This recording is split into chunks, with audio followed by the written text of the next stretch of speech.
Welcome, everybody. I'm Dr. Mike Bell, the Executive Director of the Jenny Craig Institute for the Study of War and Democracy here at the National World War II Museum. And it's great to see everyone here. It's a great crowd.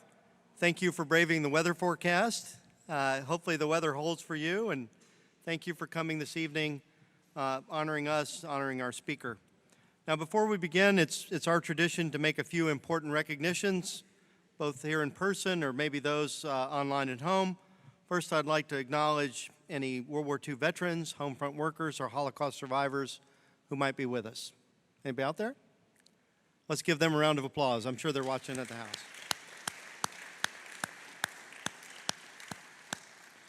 And next, any veterans or active duty service members of our armed forces from any era, would you please stand or wave and be recognized as well?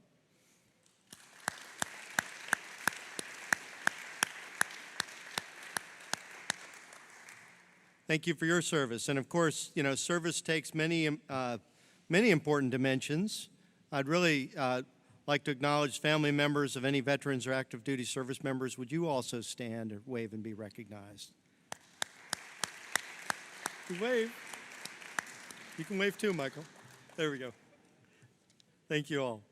I'd also like to recognize our Patriot Circle and charter members here tonight. Your support allows us to really deliver programs such as this, both here in person, but to those at home. I'd like to do a call out to some very important people here. Robert Priddy, museum trustee, is with us. Robert, thank you. You know, Robert, I just found out, grew up at Los Alamos. So, he's got a story to tell as well. General and Mrs. Dave Mize from the Mayor's Military Advisory Committee. Thanks, General. Good to see y'all. Of course, he married an Army family. Garrett's family, I haven't met y'all, but there they are. Thanks for coming as well. I would like to also give a shout out to the teachers that are with us this week that have come this evening. I think, another contribution is how we advance our educational mission, our programs. All the teachers, thank you for being here this evening.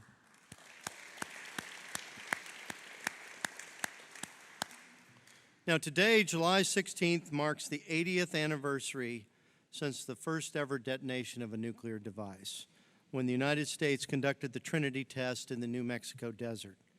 The test was part of a top secret mission under the Army Corps of Engineers, the Manhattan Engineer District, today known as the Manhattan Project. Now the Trinity test unleashed a new era of warfare and of course global politics to go along with it. With the use of the atomic bombs against Hiroshima and Nagasaki, that'll help bring about the end of the World War II, but open the door to the nuclear age and, of course, to the Cold War. Now, tonight we're excited to have Garrett Graff with us to discuss his latest title, The Devil Reached Toward the Sky, an oral history of the making and unleashing of the atomic bomb. Now, Garrett spent a lifetime, over 2 decades, covering politics, technology, and national security, particularly in Washington, D.C., which is like dog years, right, when you're covering all those. He's a former editor of Politico magazine and a longtime contributor to CNN and Wired. Now, in the meantime, Garrett has found the time to author 10 books, including the #1 national bestseller, The Only Plane in the Sky, an oral history of 9/11. Additionally, he's authored a history of the FBI titled The Threat Matrix, a book on Raven Rock, which was the continuity of operations, the National Military Command Center in the event of nuclear war. Got to spend some time in there in my younger days under the Maryland-Pennsylvania border. And New York Times bestsellers, When the Sea Came Alive and Watergate, A New History. So pretty incredible. The later books of finalists for the Pulitzer Prize in History. So I think we've got a great lineup for you tonight. Now, interviewing Garrett this evening is a member of our own team, Dr. Bradley Hart. Bradley's a senior historian at the Jenny Craig Institute. He received his PhD from Churchill College at Cambridge, pretty impressive. But before joining our institute team, he taught at California State University in Fresno, and he worked as an international affairs fellow on Capitol Hill in the halls of Congress. Now, Bradley is the author of 2 books, including Hitler's American Friends, The Third Reich's Supporters in the United States, which was a recipient of the 2019 German Studies Association Sybil Halperin Milton Memorial Book Prize, so another award winner. In addition to Bradley's books, he's authored numerous articles on interwar politics, diplomacy, intelligence history. His current research is focused on information warfare, basically spying in World War II, which is pretty cool. Bradley joined the museum about a year ago and has really been an incredible member of our team. So, ladies and gentlemen, to discuss The Devil Reaches Toward the Sky, an oral history of the making and unleashing of the atomic bomb, please join me in welcoming to the stage Garrett Graff and Bradley Hart.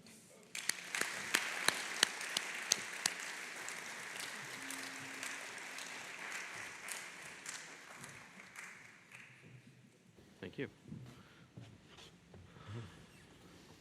Well, Garrett Graff, an honor and a pleasure to have you here. Thank you for coming, braving the weather here to be with us on this momentous anniversary, the 80th anniversary of the detonation of the world's first atomic bomb, essentially, atomic device in Los Alamos. It's a fascinating book and a fascinating title, and I think I have to start with a question about the title of the book, The Devil Reached Toward the Sky, with the intriguing subtitle, An Oral History of the Making and Unleashing the Atomic Bomb, so a written oral history, as several of your books are. I wonder if you could talk to us about how you chose the title, The Devil Reached Toward the Sky, and how did you come up with the idea for the book, given that you're the author of so many works in different parts of American history? How did you come to this topic? Yeah, so this is, you just heard in the introduction, this is my third book-length volume of oral history. And if you are not familiar with the form, it tries to tell events through the first-person experiences of the people who lived them. And so this book brings together the voices of about 500 people from all sides of the history of physics and atoms, to the team that does the Manhattan Project, to the men of the 509th Composite Group, which is the Army Air Force unit that comes together to deliver the atomic bombs from Tinian to Hiroshima and Nagasaki. And then also in the book's final chapters, the voices of the survivors in Japan. And to me, there's a unique power that comes in oral history, in that I think when we write narrative history, and I've written plenty of narrative history. My Watergate book was a narrative history where you sort of try to be omniscient and sort of know all of the facts and tell the reader all of the facts as they unfold. But we forget how none of these events were as preordained to the people who were living them as they feel to us now as history. So my 9/11 book, The Only Plane in the Sky, came out in 2019, and it also was about 500 voices, 480 voices of people who lived 9/11 in America, morning to night, coast to coast. And at that 18th anniversary, you're just beginning to see history, you're just beginning to see those events slip from memory into history. That 18th anniversary in 2019 was the first time we had men and women entering the US military, going off to fight in Iraq and Afghanistan in wars that began before they were born. It was the first time you had firefighters entering FDNY who were born after the day that 343 of their colleagues were killed in a way that was sort of still roiling the department, and the department was still trying to understand. And the story that those people learned in their history books about 9/11 is this story of the whole thing begins at 8:46 in the morning. There are 4 planes, 4 attacks, Pennsylvania, New York, Washington. The whole thing is over 102 minutes later at 10:28 with the collapse of the second tower, and 3,000 people die. Now, looking out at this audience, at least some of you appear to be old enough to remember 9/11, like I am, and that's not the day that any of us actually lived. We didn't know when the attacks began, we didn't know when the attacks ended, we didn't know how many attacks there were for most of the course of that day, we didn't know how many people had died, we didn't know how many hijacked planes there were until well into the end of that day. And so when we teach 9/11 as history now, what we miss is the fear and the confusion and the trauma of that day. And if you take away teaching in 9/11 the fear and the confusion and the trauma of that day, you miss why America reacted to 9/11 in the way that America reacts. And in a weird way, World War II right now is at the exact opposite end of that arc of memory. So, last year we had the 80th anniversary of D-Day when my D-Day book came out. This year we're marking the 80th anniversary of the end of the war. And I think the 80th anniversary feels so poignant to us because it is an unofficial marker of the passing of the last of the generation who actually fought World War II. These events that were experienced on the scale of hundreds of thousands, we're now down to a few dozen, a few hundred people who are still living who remember, this event or that event. And we are watching World War II pass entirely from living memory into history. And so my goal with the D-Day book last year and then this one this year with the Manhattan Project and the atomic bombs is we have at this moment effectively every first-person memory we will ever have of D-Day, of the Manhattan Project, of the atomic bombings. We have effectively every memory we will ever have of the Hayabusa, the bomb-affected people, the survivors of Hiroshima and Nagasaki. And so I wanted to try to set out to tell D-Day last year and the Manhattan Project, the atomic bomb now, using this trove of effectively every first-person memory we will ever have of these events to try to put us back in the shoes of the people who lived these events firsthand with all of the uncertainty and fear and sort of lack of awareness of whether these things would work, whether the thing that they were doing would make any difference to anyone, and then, what the arc of World War II actually would turn out to be. I think one of the things that really comes through when you get into, for instance, the first-person histories of the start of the Manhattan Project that I think we sort of forget in the way that we sort of so closely associate now the atomic bombs with Japan and the end of the war in the Pacific, is the story of the atomic bomb is almost entirely a story of the war in Europe. It is the rise of fascism and Hitler and authoritarianism and the Third Reich in Europe that drives this incredibly brilliant set of scientists out of Germany and Denmark and other countries, often first to England and then to the United States, where what they're terrified about is they arrive on America's shores terrified that Hitler is going to build the bomb. And that for them, for their work in Los Alamos, their work in Oak Ridge, their work at the University of Chicago, their work in Hanford, Washington, sort of the major sites of what we now shorthand as the Manhattan Project, they wake up every day thinking that Werner Heisenberg and his team are probably ahead of them and that they fear that they are behind through most of the development of the atomic bomb, and sort of fear that Hitler's going to get the bomb first and Hitler's going to win the war. And it wouldn't take Hitler having that many atomic bombs for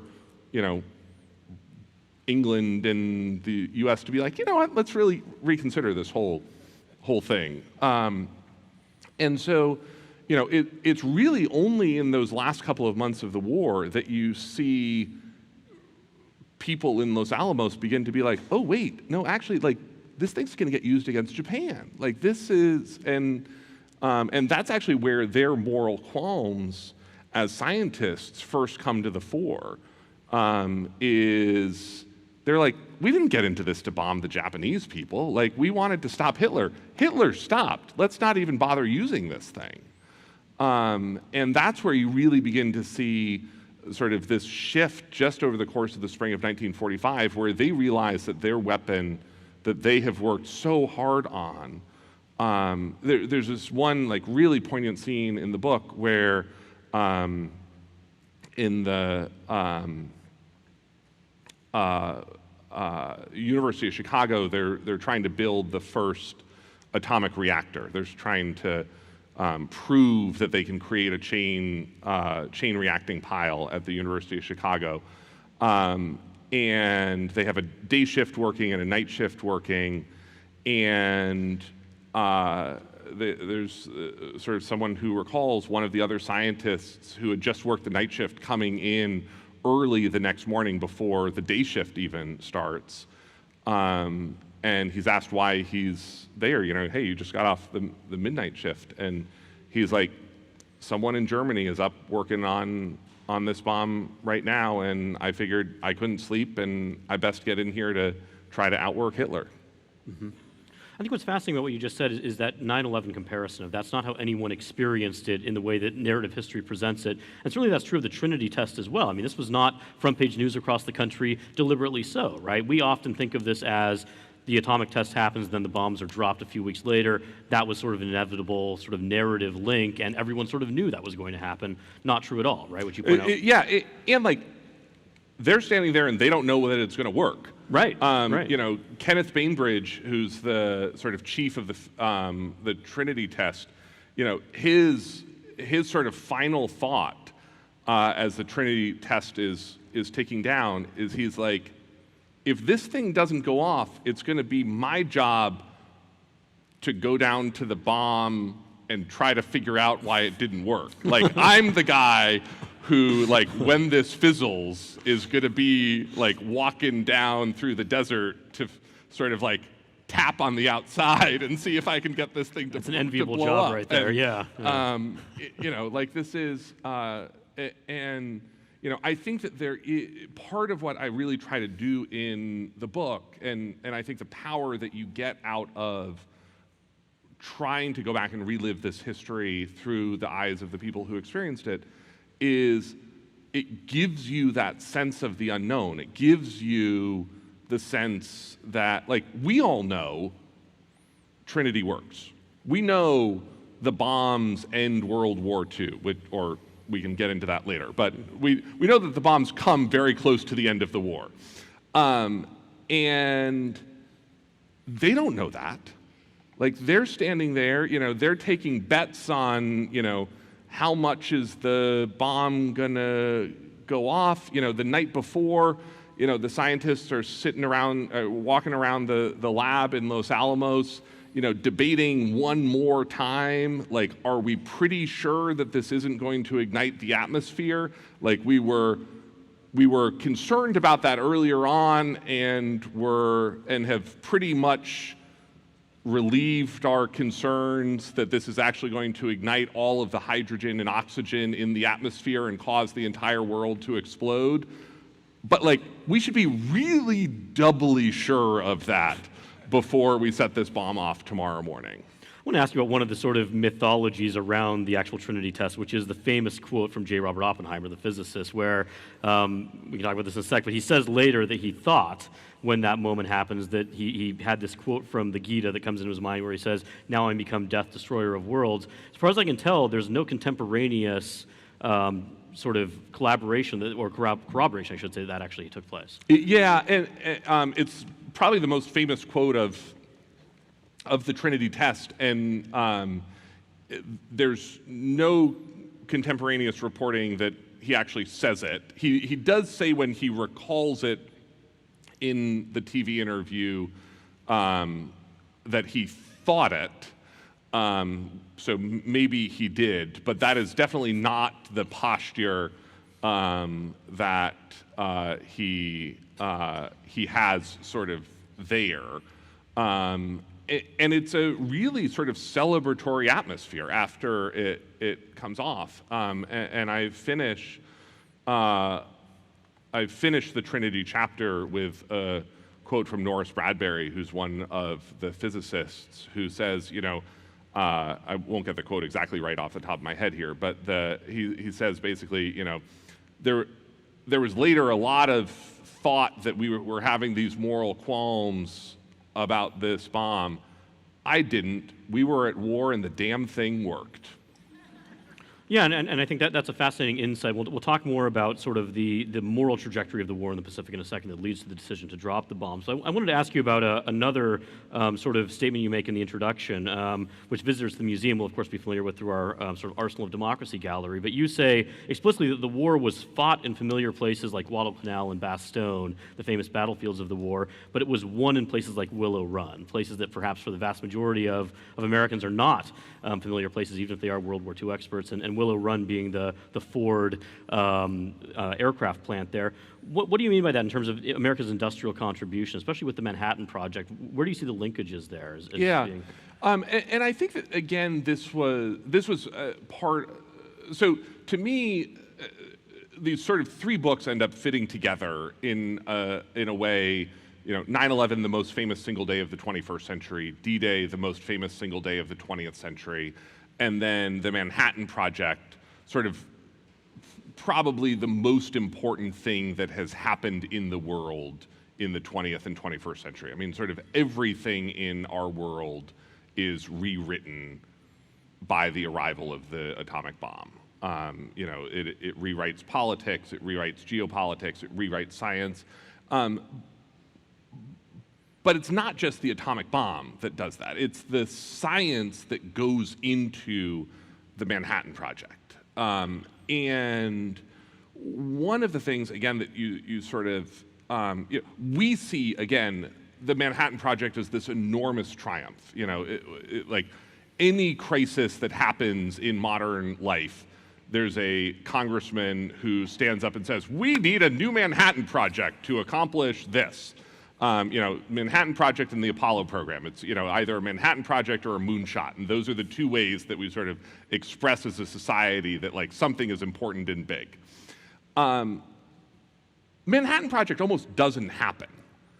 And there is this 2-year period at the start of the war where you have all of these European, mostly Jewish, refugee scientists running around the US to anyone in government that will meet with them and saying, "Hey, guys, this nuclear fission thing, it's a really big deal. You need to pay attention to it. Like, Hitler's gonna do this." They meet over and over and over again with the military. Military does not care at all. The military is not convinced that this matters at all. Albert Einstein writes these letters famously to Franklin Roosevelt, and Franklin Roosevelt is like, "Well, this seems like this could be a big deal. Like, military, get on it." And the military does absolutely nothing. And what ends up happening is Britain convenes this committee called the Maud Committee, that sort of come up with a blueprint for making an atomic bomb and come over and present it to the US and say, like, this is how long it's going to take, this is how much money it's going to take, and sort of finally gets the US moving. But I think sort of for as much as we think of World War II in the way that we sort of think of it in buildings like this, as, the battles and the combat and the planes, it was the industrial might of the United States that really ends up winning the war. That's what outlasts both Germany and Japan. And that it's sort of, as much as we think of the sort of heroes of World War II as the combat riflemen and infantrymen and pilots and paratroopers, this was as much a scientists and mathematicians' war when you look at the way that the transformational inflection points in the war come from, the cryptography breaking of, Enigma and the German codes and the Japanese codes, the development of radar, the development of the proximity fuse, the development at the end of the atomic bomb. And that it totally transforms and rewrites the relationship between government and science. Because before World War II, there was no effective government support or relationship between scientists and government. And that was really what these physicists were struggling with, was they were coming from authoritarian fascist regimes like Italy, like Germany, where they understood the governments directed everything. And so of course the governments were really tuned into the cutting edge of science, because in a fascist regime, like, the scientists didn't do any work that the government didn't want them to be doing. And so they get over to our free society and are like,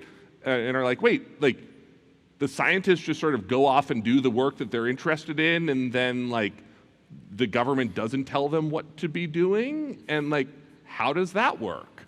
Well, it changes the role of universities as well. It changes universities, and it just totally changes.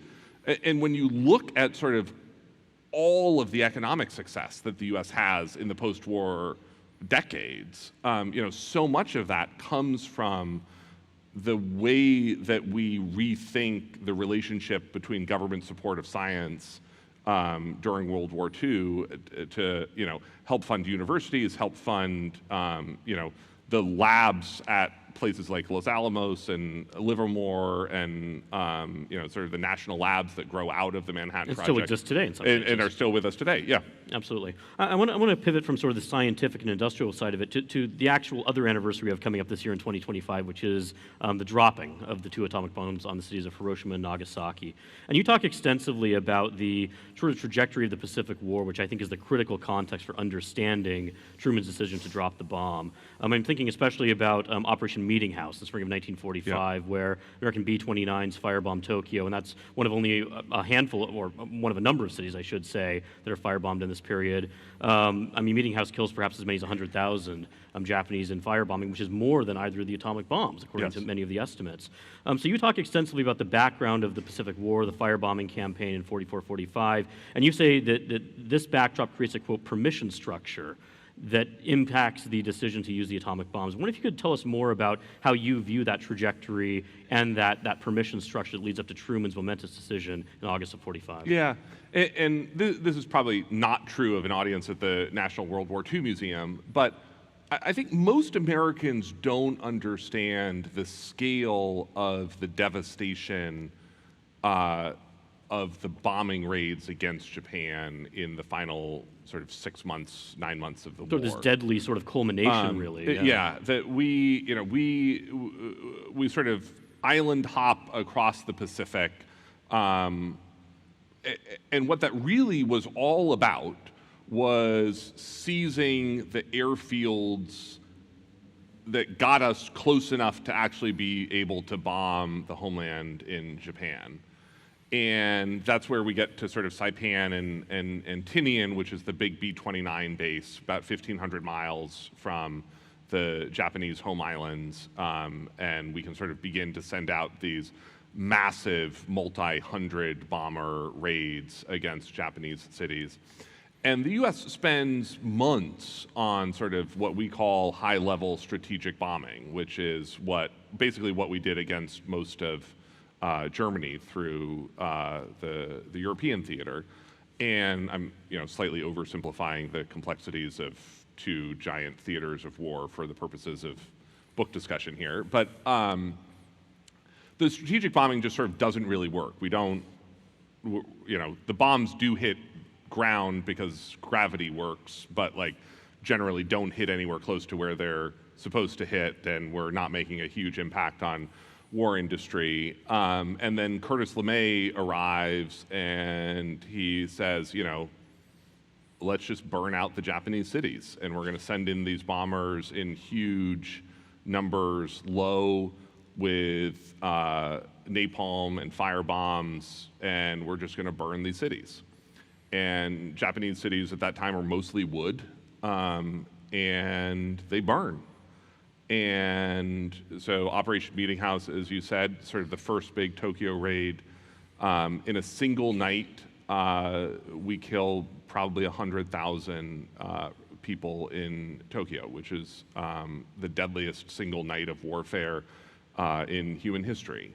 And it is something that gets almost no mention in any meaningful history of the war. And it works really well. And so Curtis LeMay does it night after night after night, targeting 66 cities across Japan, burning in, single nights somewhere between, 30, 40, 70% of each of these cities. And there's an incredible map in sort of the final room of the Road to Tokyo, which I now turned around, but maybe it's that way. That's, sort of the map of these 66 cities, the percentage of each of the cities that is destroyed, and then sort of the American city that is the equivalent size of these Japanese cities. And it's, Cleveland and Fort Worth and, New York that we're burning on a nightly basis. And the irony, of course, is that the Manhattan Project ends up coming up with its target list, which includes Hiroshima and Nagasaki. And those cities are actually reserved from Curtis LeMay's bombing so that they can be saved to be hit by the atomic bomb. Because the US war planners realize, we are so effective at destroying Japanese cities now that if we drop an atomic bomb on a city we've already firebombed, it's going to be impossible to tell that these bombs are particularly powerful because so much of the city will already be destroyed. And so there's this great irony, and you actually hear the residents of Hiroshima and Nagasaki talk about this in the book, because they're spending the whole spring and summer of 1945 wondering why their city hasn't gotten burned yet. They're reading the newspapers and hearing the news reports and talking to their family members about all of these other cities that are getting burned to the ground, and they're like, we haven't seen a single bomber come over the city of Hiroshima. And we sort of always wondered what night was going to be our night. I want to ask about those sources. I think what's incredibly impressive about the book is just the number of voices you bring in, as you do in your other works as well. You say you mined more than 100 books, dozens of archives all over the world, more than 500 voices in the book. What surprised you the most in this research? What was the most interesting thing you came across? What was the most surprising voice that you found, or perhaps a perspective that you hadn't even thought about before? Yeah. So I first have to give a special shout out here to the National World War II Museum, which Bradley did not tell me to do. But Tony Kaiser, who is somewhere, I think, over there, who is the curator here, was a huge help to me on both this book and the D-Day book. And the archives that are here are just like in literal national treasure. And all of you who are here and support the museum should be really proud of the research materials and the sort of facility and access that you all have helped provide here, because it's just incredible. And so for the D-Day book, I read about 2,000 oral histories, probably about a roughly similar number for this one. World War II veterans, the scientists, the Manhattan district staff, and then the Haibakusa, the Japanese civilians in Hiroshima and Nagasaki. And I think what really comes through is, again, the scale of the Manhattan Project is something that, Oppenheimer was a great movie. I loved it. I have seen it multiple times. If you haven't seen it, you should see it. It's awesome. But we way oversimplify the Manhattan Project to basically like J. Robert Oppenheimer. And it was this industrial effort, coming back to the sort of the industrial project and the industrial strength of the war. The communities at Oak Ridge, where we made uranium, and Hanford, Washington, where we made plutonium for the bombs. I mean, these were elements that existed. Plutonium existed in only microscopic amounts at the start of World War II. It was something that literally no one had viewed but in a microscope. And we were building factories to manufacture it at the hundreds of kilograms level. The Hanford, Washington plant was the largest construction site in the United States. It was 80 miles wide by 80 miles deep. It employed 100,000 people who lived in this incredibly secret community that had been built in the Washington State desert. Like, you don't think Washington State has a desert. It actually has a desert that is drier than West Texas. And we built these incredible facilities for manufacturing plutonium. Oak Ridge, Tennessee, 85,000 people go into this secret city in Oak Ridge, Tennessee, again, carved out of the Tennessee hills, out of literal forest and mountain valleys that were entirely that was very insulting to the people who did live there. That was mostly uninhabited at the start of the war. The Oak Ridge facility mass transit system was one of the 10 busiest mass transit systems in the entire United States on the day that the World War II ended. It was a city that did not exist on maps, that no one had heard of, and that Harry Truman announced its existence over the radio on the afternoon of August 6th when he announced the bombing of Hiroshima. And so I think what really comes through in the in these oral histories is this scale and scope. So the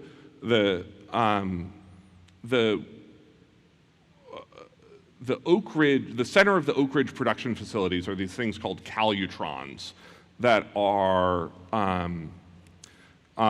basically like where they make the uranium.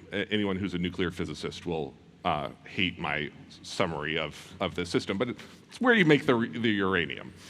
And Tennessee Eastman, division of Eastman Kodak, is the company that the Manhattan Engineer District brings in to run these Oak Ridge factories. And what they do is they're trying to figure out where their workforce is going to be and who's left in rural Tennessee but young women high school grads. And so most of the Calutron operators in Oak Ridge, Tennessee are girls just out of high school in Tennessee who go in to operate these machines. And the workforce in Oak Ridge is, heavily, very young single women with a high school education who are working on the literal most advanced technology being developed in the entire world and never understand what the thing is that they're doing. They work the entire war operating these machines and working these switches in their 8-hour shifts. And then on August 6th, in this radio address, they hear the word uranium for the first time. And they're like, oh, that's the thing that was coming out the back end of the machine for these last couple of years. But there's this great moment in the book where they take these high school grads and put them up against the nuclear physicists from Berkeley who actually develop the system for developing uranium. And the high school girls way outperform the nuclear physicists at the production of uranium in this very high stakes competition, proving that they are actually better at working these machines than the PhD nuclear physicists. And in addition to that, obviously, not only size, but secrecy level, right? This was entirely, as you said, secret throughout the entirety of the Manhattan Project and only becomes announced later, effectively. Yeah. So, something that's hard to imagine today in our interconnected age, I guess, Yeah. of something like that existing entirely in secrecy. I have one final question before we open up to our audience for questions, and I'm going to do the obnoxious thing of turning one of your own questions back on yourself. In the first pages of the book, you pose two questions that you say will, quote, never be fully settled. I'm going to pose them to you. And you say, quote, was the use of the bombs necessary, meaning the atomic bombs, and was Japan close to surrendering anyway? And those are the two questions that, of course, I agree with you, will probably never be fully settled to everyone's satisfaction. But writing a 500-page book, you must have an opinion on those questions. I wonder if you'd share it with us. Yeah. So I think I settle all of the following are simultaneously true. And I'm going to try to keep these as factual statements and not as moral judgments. The dropping of the atomic bomb certainly saves American lives. It probably saves Japanese lives as well. Japan is in really bad shape by the summer of '45 because of the naval blockade that the US is sort of slowly strangling Japan with. And Japan is hitting a point where there are about 200,000 Japanese civilians starving to death each month in the summer of '45, which is, again, one of those parts of the history of World War II that we don't really, I think, talk about or sort of understand enough. So in a very cold calculation of lives, the war ending in August versus November, that's 800,000 Japanese lives, maybe 1 million Japanese civilian lives. Assuming it even ends in November. Assuming it ends in November.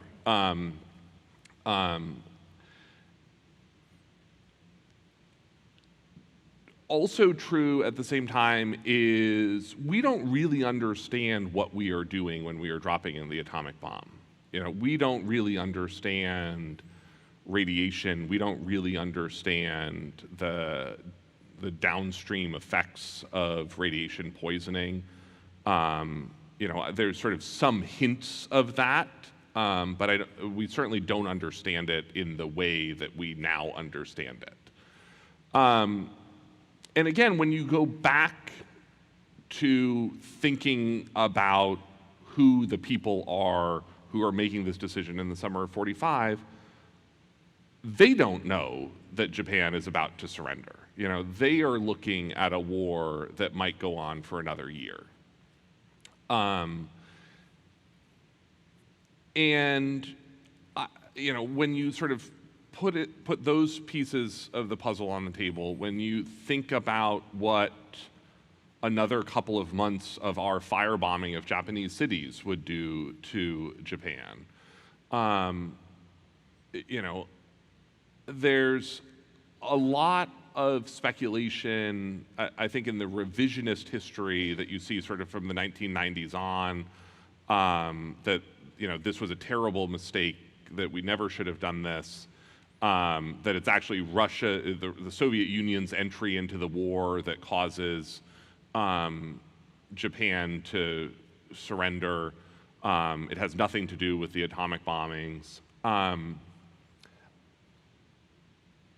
What we have pieced together of the decision-making within the Japanese government means that's not true. And what I mean by that is Emperor Hirohito himself cites the atomic bombings in his surrender decision, which I think we have to take as relatively strong evidence that those mattered to him. What we also understand now, which of course Truman and his team and Curtis LeMay and Henry Stimson and all of the US decision makers had no visibility into, is Japan was not particularly close to surrendering even after the first atomic bombing. And that the emperor, the sort of hard right part of the cabinet and the military were really committed to fighting on. There's a coup. There is a coup the night before the surrender, on the night of August 14th, where hardliners in the Japanese military stormed the emperor's palace to try to seize and destroy the audio record onto which the emperor's surrender announcement has been recorded, in order to stop Japan from surrendering the next day, even after the second atomic bombing. And they do not succeed in that coup on the night of August 14th because the record has actually been hidden in the women's portion of the palace, which the military coup leaders refused to go into for reasons of propriety, which tells you sort of a really fascinating insight into Japanese society at the time, that you're like, we'll stage the coup, but we won't go into the women's portion of the palace. And so, the surrender sort of only barely happens on the 15th anyway. So all of that said, I think at the same time, it is correct that we have made the defining focus of international geopolitics since August 9th, 1945, to never use these weapons again. And I think one of the things I want to do with this book at this moment, as we watch the memories of the atomic bomb shift from living memory into history, is remind people that these are not any other weapon. That these are nuclear weapons, thermonuclear weapons, are a fundamentally different category of destruction. This is as you heard, my sort of second book on America's nuclear system. I wrote a book about doomsday planning in the Cold War called Raven Rock. And I come away from sort of both of those projects with this like ever stronger conviction that, we just have to make sure that we never use nuclear weapons again. Unfortunately, never have been used since. And have never used them since. But today, in a very weird echo of history, are probably closer to the use of nuclear weapons in today's world than we have been at almost any time, in the last 30, 40 years since the early 1980s. We've seen already this spring, conflict between India and Pakistan, which would be the two largest nuclear arsenals to ever come into open warfare. We've seen the attacks on Iran's nuclear system. The US and Russia and China are all in the midst of multi-trillion-dollar upgrades to our nuclear systems, building new nuclear weapons right now as we speak. And when you go to Hiroshima, when you go to Nagasaki, which I hope if any of you ever have the chance, you go,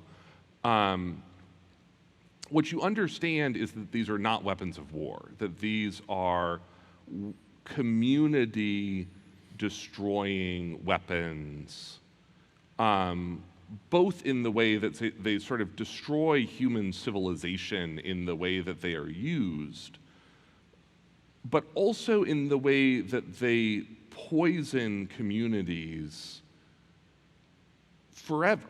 That sort of the thing that comes through when you read like hundreds of the Hayabusa oral histories and testimonies is when you are a victim of these bombs, even if you live, you spend every day of the rest of your life wondering if you will still be a victim of the bomb. That, like if you survive the European war, like you come home and you have survived the European war.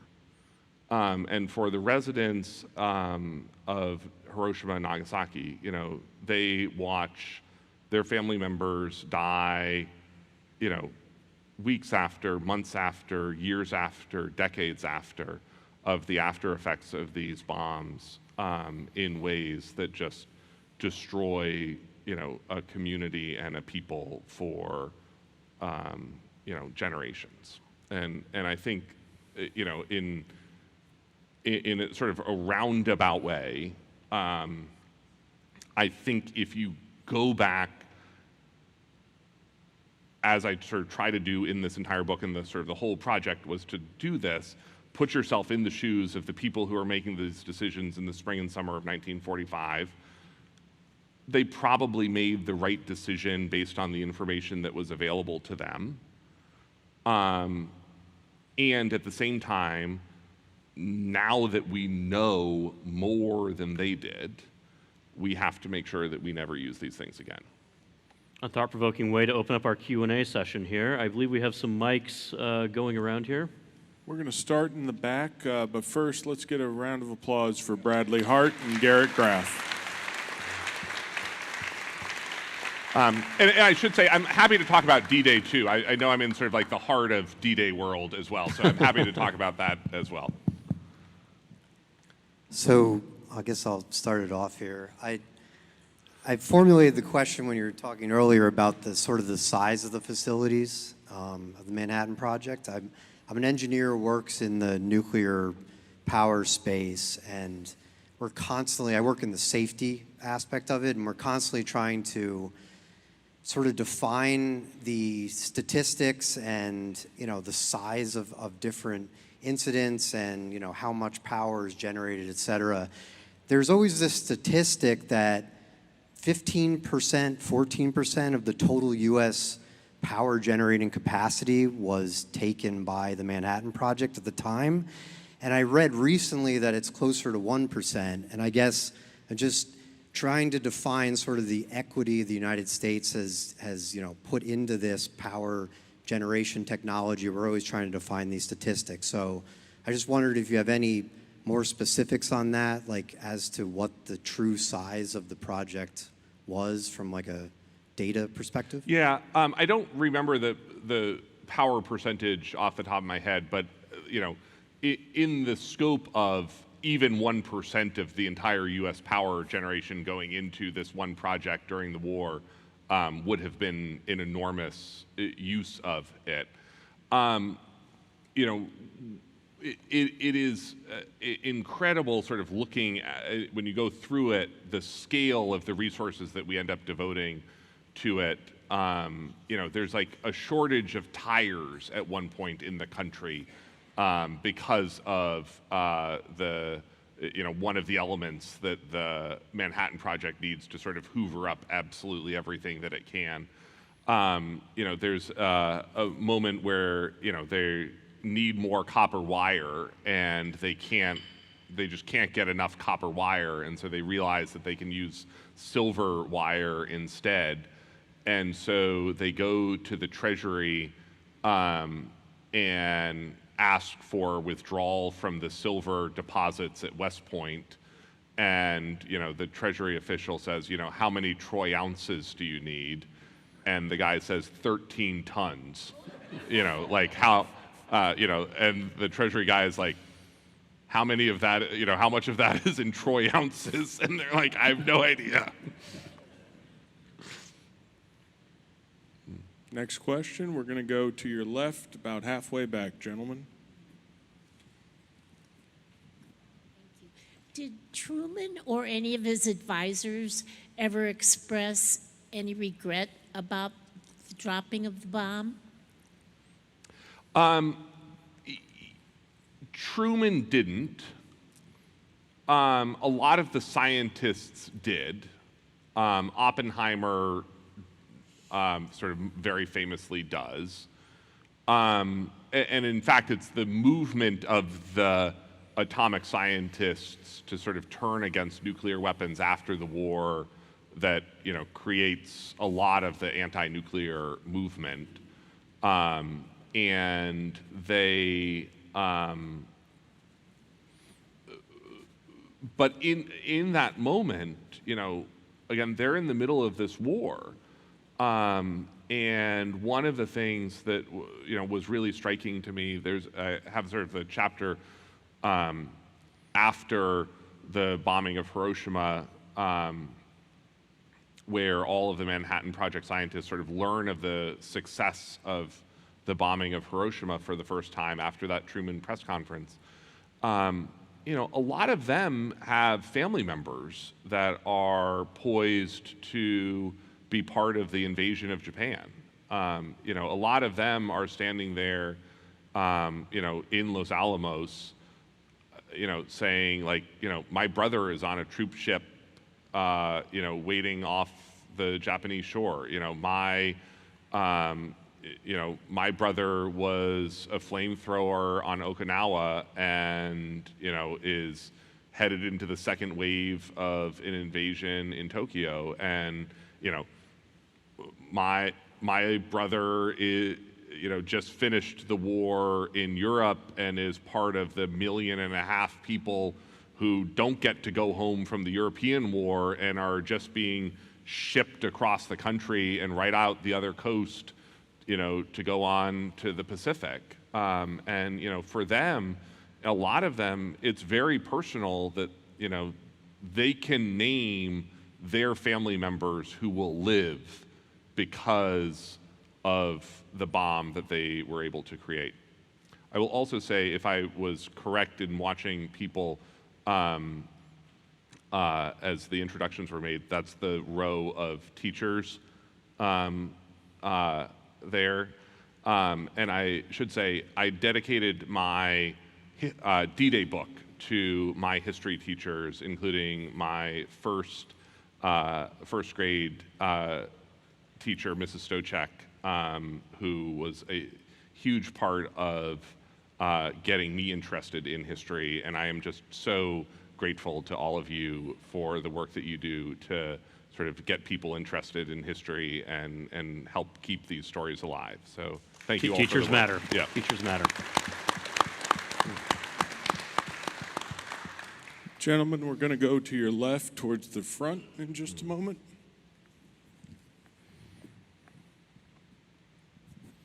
Yes.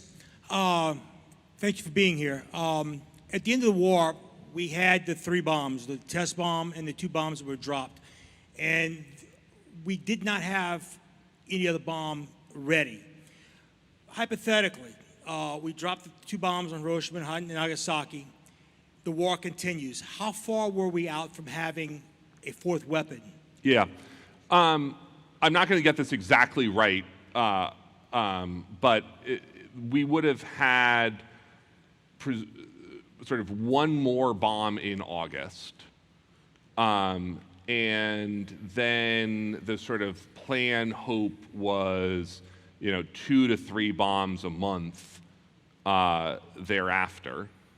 And what they're,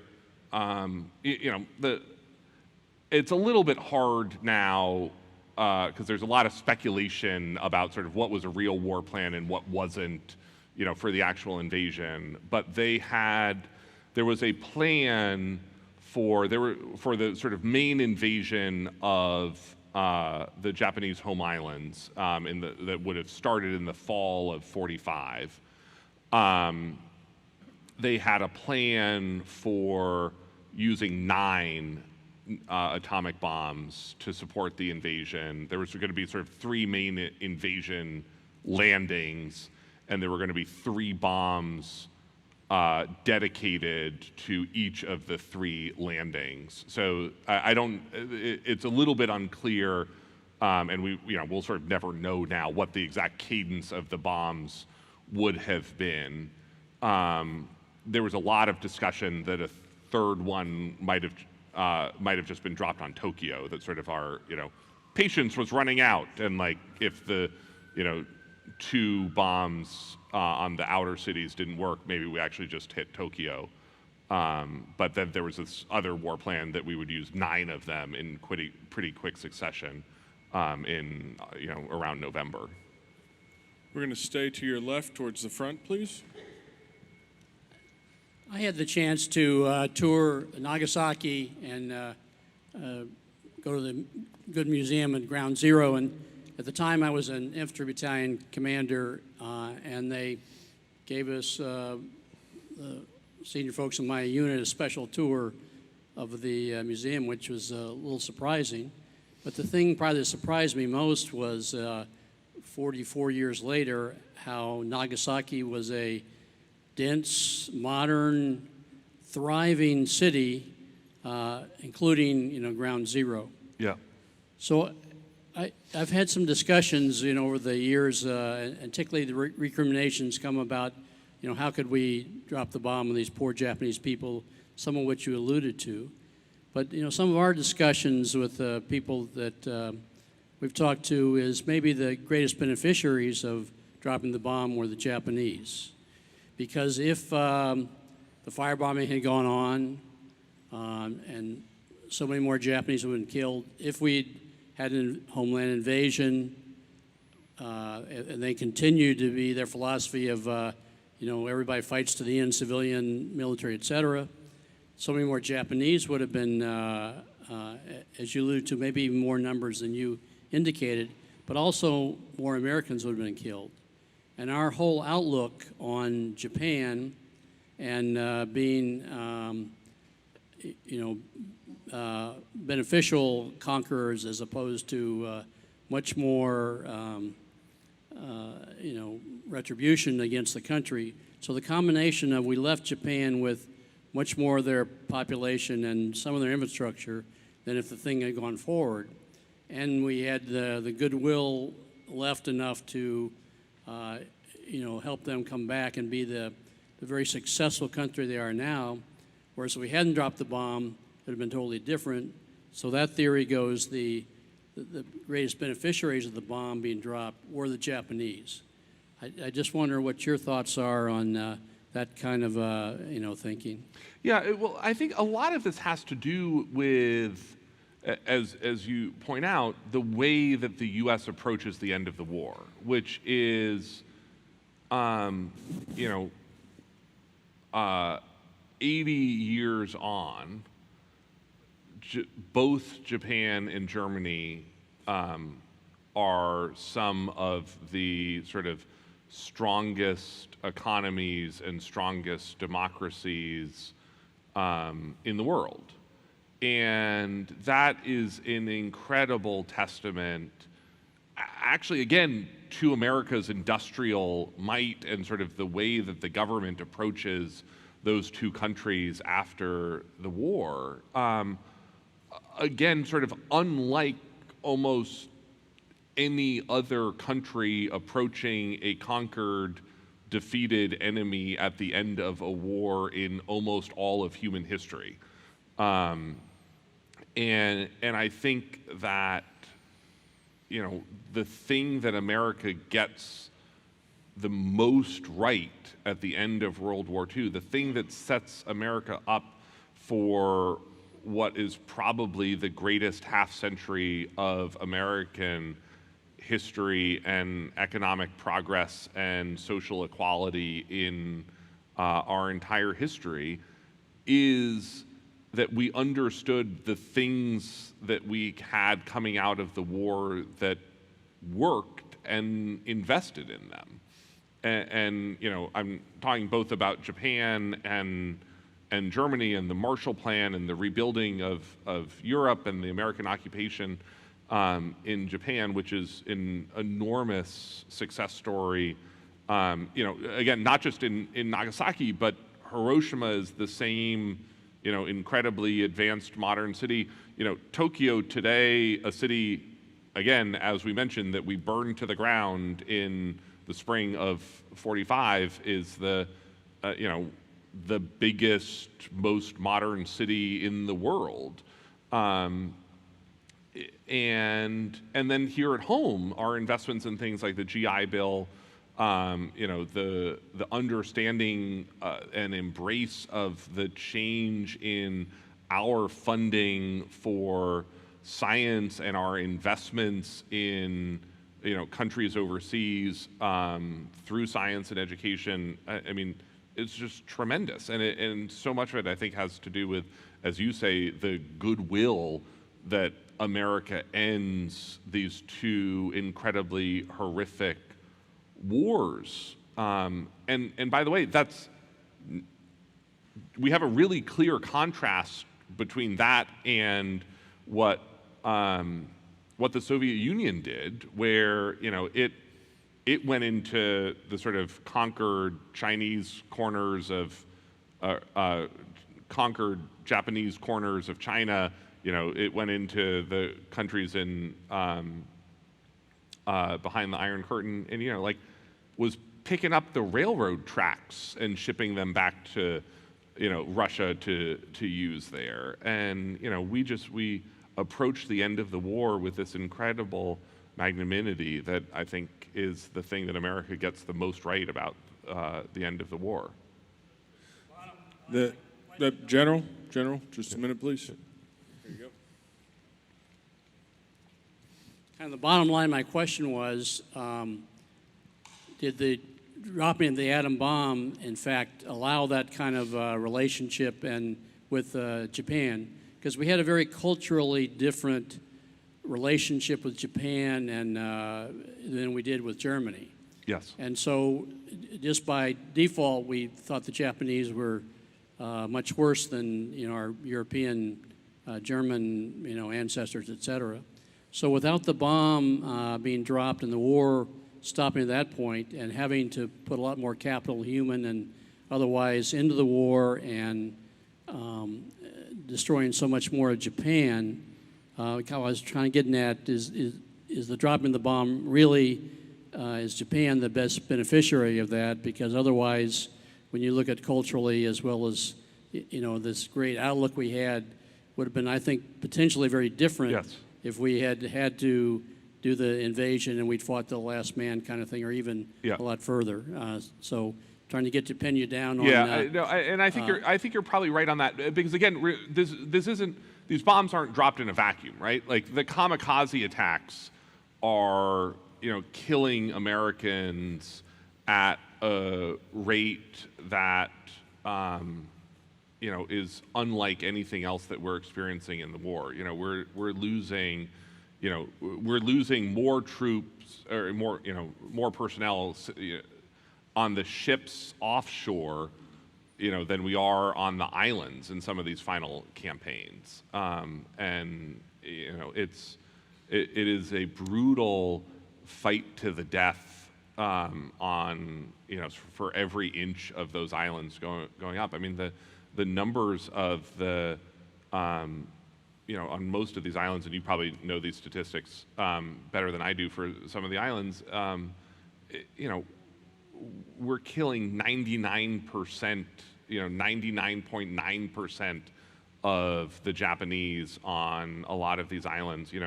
1% of them are surrendering at the end of a battle. I mean, this is nothing like the final stages of the war in Europe, where you're sort of getting whole German units who are marching with their arms up towards the American lines. I mean, this is a brutal fight, unlike anything that we'd experienced. The Devil Reached Toward the Sky, an oral history of the making and unleashing of the atomic bomb, Garrett Graff and Bradley Hart. Yeah, that was great. Thanks. That was great.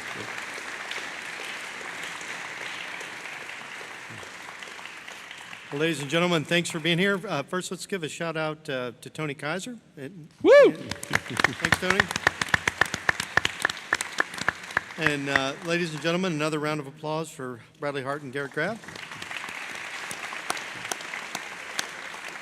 I'd like to thank Bradley and Garrett for being here tonight to share his work for us ahead of the official release. Toward the Sky officially comes out on August 5th, so great opportunity. Garrett will be signing copies of the books at the table to the right, over by the landing craft, the Higgins boat. For those that aren't sure what I'm talking about, that's the landing craft. I would like to invite everyone, if you're so inclined, join us across the street at Kilroy's Bar in the Higgins Hotel, where Kilroy's will be offering an extended happy hour until 9 p.m. Hope you can join us there. Also, please mark your calendars for the next Jenny Craig Institute programs. Next month, we'll host our 80th End of the War Symposium on August 8th and 9th. Unfortunately, you can't come in person because it's sold out in person, but I would encourage everyone to tune in to live stream. It'll be streaming and available for everybody that way. On the evening of August 14th, the museum will continue our commemoration of the 80th anniversary of the end of the war. That's the evening that Truman's going to announce that the Japanese will accept the Potsdam Declaration. And then on September 2nd, I'll be presenting a daytime program on the anniversary of the surrender ceremony on board the battleship Missouri. So, and then we'll transition in late September on the 25th. That evening, we'll have another Meet the Author opportunity for those regulars here with author Pamela Toller. She'll be with us to speak on her newest title, The Dragon from Chicago, The Untold Story of an American Reporter in Nazi Germany. So another testimony, if you will, to really bring out part of this war. So please check your calendar, check the website. Hope you can join us online if you can't come in person. Thank you for braving the forecast and the elements and coming out tonight. I look forward to seeing you all again. And once again, let's give them a round of applause.